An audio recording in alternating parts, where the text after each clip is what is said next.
And the walls kept tumbling down in the city that we love. Assalamualaikum warahmatullahi wabarakatuh.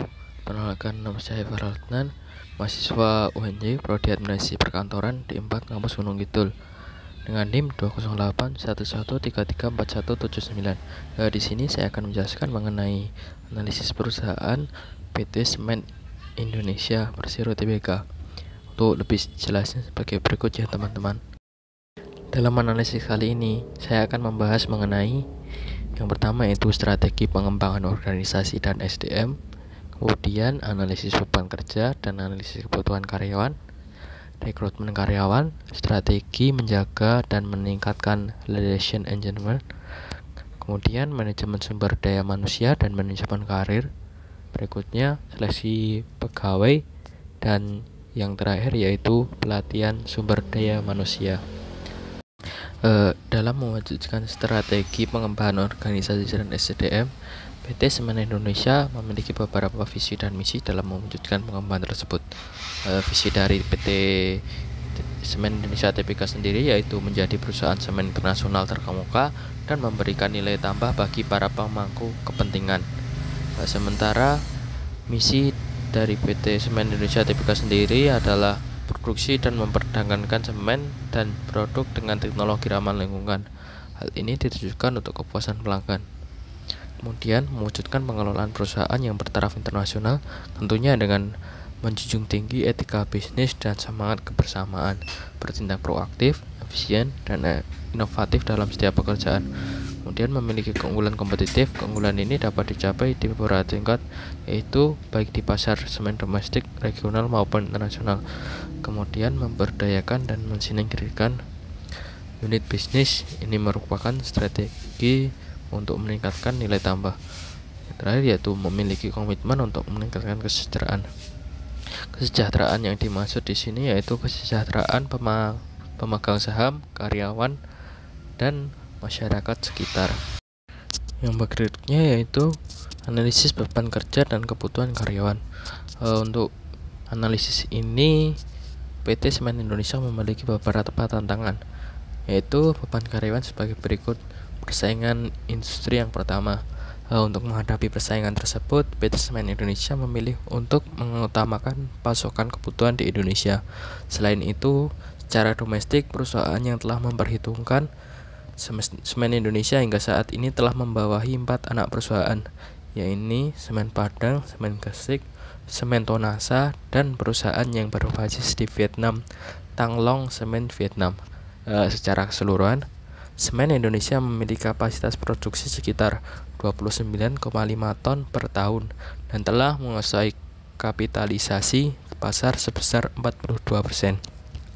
Untuk mengantisipasi kelebihan pasokan, perseroan mengirimkan 10% hasil produksinya ke luar negeri, 90% untuk domestik, sisanya diekspor ke Maldives, Bangladesh, Sri Lanka, Launaca, Filipina, dan Timur Timur. Bahkan permintaan juga datang dari Australia bagian barat di tengah munculnya pemain baru. Pasokan semen menjadi berlebih. Bahkan tahun ini suplai semen mencapai 90 juta ton. Namun kelebihan pasokan itu tidak diimbangi dengan permintaan yang hanya berkisar 64 hingga 65 juta sehingga terjadi overkapasitas sekitar 18 sampai 25 juta ton.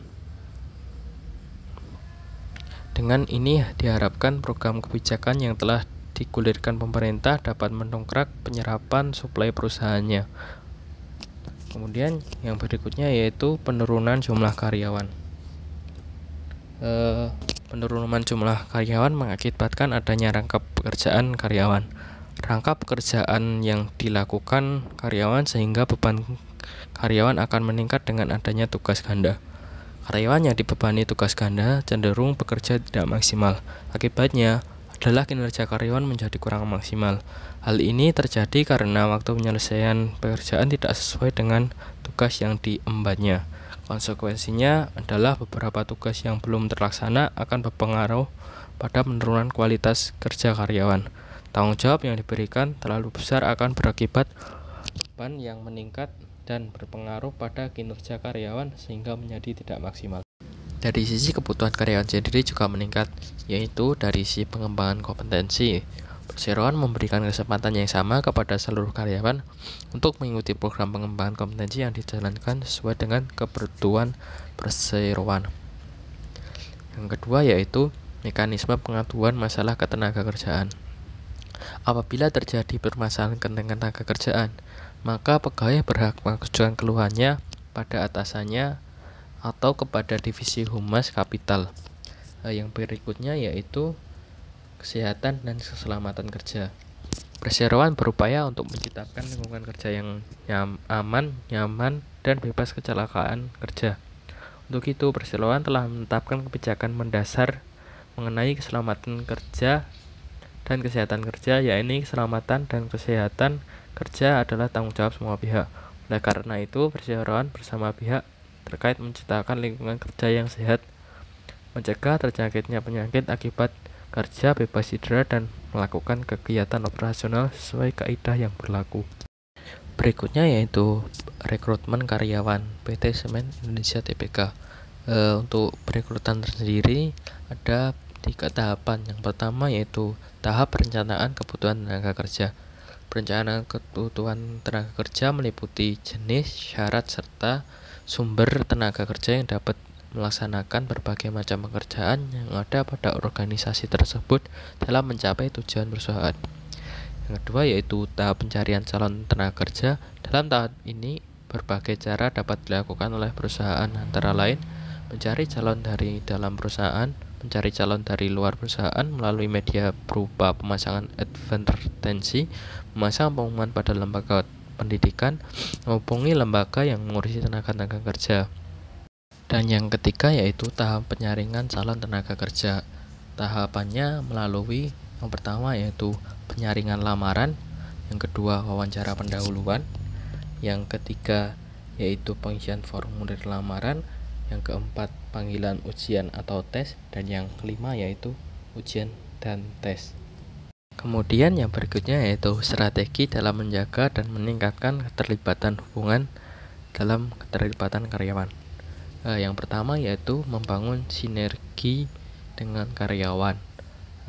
Kemampuan karyawan untuk berpikir terbuka dengan mengutamakan kepentingan bersama bagi perusahaan dan mampu membangun kerjasama yang positif serta bertanggung jawab untuk mencapai tujuan perusahaan secara maksimal. Yang berikutnya yaitu membangun jiwa militan, yaitu kemampuan karyawan untuk selalu bekerja dengan menerapkan cara kerja yang baru, lebih baik, gigih, dan tangkas demi memberikan hasil terbaik. Yang berikutnya yaitu membangun integritas, kemampuan pegawai untuk bertindak sesuai kesepakatan dan janji serta berperilaku jujur, tulus, dan bertanggung jawab. Dan yang terakhir yaitu mengadakan survei analisis para staf. Mengenai analisis para staf, perusahaan Semen Indonesia memberikan sebuah survei yang berisi apa saja yang dapat memotivasi para karyawan dan apa yang bisa membuat para karyawan memiliki semangat kerja yang tinggi. Berikutnya yaitu manajemen sumber daya manusia dan manajemen karir. Untuk manajemen karir sendiri, PT Semen Indonesia memiliki beberapa prospek, yaitu yang pertama menaikkan karir guna meningkatkan status dan kompetensi, yang kemudian memastikan keselamatan pekerjaan, yang ketiga yaitu mempertahankan posisi dalam pasar tenaga kerja yang terus berubah. Tujuan dari dilakukannya beberapa hal tersebut yaitu yang pertama mengembangkan dan mempromosikan karyawan dari dalam perusahaan, meningkatkan jumlah tenaga berbakat untuk mendapatkan promosi, menyatakan minat pada karyawan, dan meningkatkan produktivitas kerja karyawan. Untuk strategi dan rencana pengelolaan sumber daya manusia sendiri, Semen Indonesia melakukan beberapa langkah, yaitu pengembangan sumber daya alam dengan mengantisipasi pertumbuhan dan pengembangan perseroan yang mulai agresif di beberapa tahun ini. Perseroan telah menyusun Human Capital Master Plan yang merupakan kerangka pengembangan secara bertahap sumber daya manusia perseroan dalam periode 5 tahun ke depan guna menjamin tercapainya visi perseroan. Yang kedua yaitu pelatihan dan pengembangan. salah satu fokus pengembangan sumber daya manusia yaitu pelaksanaan program pengembangan kepemimpinan dengan tujuan menghasilkan pemimpin yang memiliki kapabilitas kepemimpinan yang mumpuni baik dari aspek teknis kepemimpinan maupun bisnis acumen di semua jenjang baik struktural maupun dan fungsional organisasi. Yang ketiga yaitu manajemen pengetahuan. PT Semen Indonesia melaksanakan kegiatan manajemen pengetahuan dengan tujuan mengelola pengetahuan yang merupakan aset tinggi di perseroan sebagai sarana untuk meningkatkan keunggulan sumber daya manusia PT Semen Indonesia. Langkah terakhir yaitu manajemen kinerja dan sistem remunerasi. Peningkatan kompetensi sumber daya manusia kemudian diimbangi dengan pemberian kesempatan untuk berkembang bersama perseroan serta pemberian paket remunerasi yang kompetitif. Proses ini melibatkan seluruh kegiatan yang berkaitan dengan siklus manajemen kinerja, mulai dari penyusunan rencana, performance review secara kontinu, dan penilaian kinerja di akhir tahun. Analisis berikutnya yaitu mengenai seleksi karyawan PT Semen Indonesia. Ya, langkah-langkah seleksi meliputi sebagai berikut. Yang pertama, seleksi surat lamaran, yaitu menyeleksi surat lamaran artinya memilih surat-surat lamaran dan mengelompokkan atau surat lamaran yang memenuhi syarat dan surat lamaran yang tidak memenuhi syarat. Yang berikutnya yaitu pengisian belangko lamaran. Pelamar yang dipanggil diharuskan mengisi belangko lamaran yang telah disediakan. Kemudian pemeriksaan referensi. Memeriksa referensi adalah meneliti siapa referensi pelamar dipercaya atau tidak untuk memberikan informasi mengenai sifat, perilaku, pengalaman kerja, dan hal lain yang dianggap penting bagi pelamar. Berikutnya yaitu wawancara pendahuluan. Dalam wawancara pendahuluan, pimpinan atau tim penyeleksi perusahaan mengadakan wawancara formal dan mendalam dengan pelamar. Yang berikutnya yaitu tes penerimaan. Tes penerimaan adalah proses untuk mencari data calon karyawan yang disesuaikan dengan spesifikasi jabatan atau pekerjaan yang akan dijabat. Kemudian yaitu tes psikologi. Tes psikologi adalah proses menguji dan mengetes kemampuan mental pelamar untuk mengukur apakah mentalnya sesuai dengan yang diinginkannya. Kemudian tes kesehatan. Tes kesehatan yaitu pemeriksaan kesehatan fisik pelamar apakah memenuhi spesifikasi yang telah ditentukan untuk jabatan yang bersangkutan. Dan yang berikutnya yaitu wawancara akhir atau atasan langsung. Wawancara ini bertujuan untuk memenuhi sejauh mana kemampuan praktis pelamar dalam mengerjakan pekerjaan dan juga untuk memperoleh gambaran apakah pelamar dapat diajak bekerja sama atau tidak. Yang terakhir yaitu pelatihan sumber daya manusia. Pelatihan sumber daya manusia yang dilakukan oleh PT Semen Indonesia sendiri yaitu ada dua, yaitu pertama pelatihan komunikasi. Pelatihan yang dilakukan oleh PT Semen Indonesia ini merupakan pelatihan keterampilan yang sangat penting dalam kehidupan manusia untuk saling berinteraksi dan transfer informasi antara manusia yang satu dengan yang lain. Yang berikutnya yaitu pelatihan presentasi. Program yang dirancang oleh PT Semen Indonesia ini diperuntukkan untuk melatih karyawan atau staf agar mampu menyampaikan informasi secara sistematis, singkat, dan jelas. Sekian analisis dari saya. Atas kurang lebihnya mohon maaf. Wassalamualaikum warahmatullahi wabarakatuh.